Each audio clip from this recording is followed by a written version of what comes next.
पन्हाळा तालुक्यातील वेतवडेपैकी धनगरवाडा आजही मूलभूत सुविधांपासून वंचित आहे। स्वातंत्र्यानंतर अनेक वर्ष उलटून गेली तरी या धनगरवाड्यात रस्ता, पाणी आणि आरोग्य सुविधा पोहोचलेल्या नाहीत। पिण्याच्या पाण्यासाठी ग्रामस्थांना मोठी कसरत करावी लागत असून दूषित पाण्यामुळे नागरिकांच्या आरोग्यावर गंभीर परिणाम होत आहेत। प्रशासनाकडे वारंवार मागणी करूनही समस्या कायम असल्याने ग्रामस्थांमध्ये नाराजीचं वातावरण आहे। पन्हाळा तालुक्यातील वेतवडेपैकी धनगरवाड्यातील ग्रामस्थांना आजही पिण्याच्या स्वच्छ पाण्यासाठी संघर्ष करावा लागतोय। गावात पाण्याची कोणतीही कायमस्वरूपी व्यवस्था नसल्याने ग्रामस्थांना विहिरीतील पाण्यावर अवलंबून राहावं लागतंय।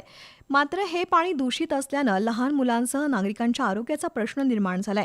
गेल्या काही वर्षांपासून धनगरवाड्यात विकास कामं रखडली आहेत। रस्ता नसल्याने आजारी व्यक्तींना दवाखान्यात नेण्यासाठी मोठ्या अडचणींचा सामना करावा लागतो। पावसाळ्यात तर परिस्थिती आणखी बिकट होते। प्रशासनाकडे अनेकदा निवेदनं देऊनही समस्या सुटत नसल्याची ग्रामस्थांची तक्रार आहे। ग्रामस्थांच्या म्हणण्यानुसार स्वातंत्र्यानंतरही धनगरवाड्याला मूलभूत सुविधांची प्रतीक्षा करावी लागते। पाण्यासाठी महिलांना दूरवर जावं लागतंय। दूषित पाण्यामुळे साथीचे आजार पसरण्याची भीती कायम आहे।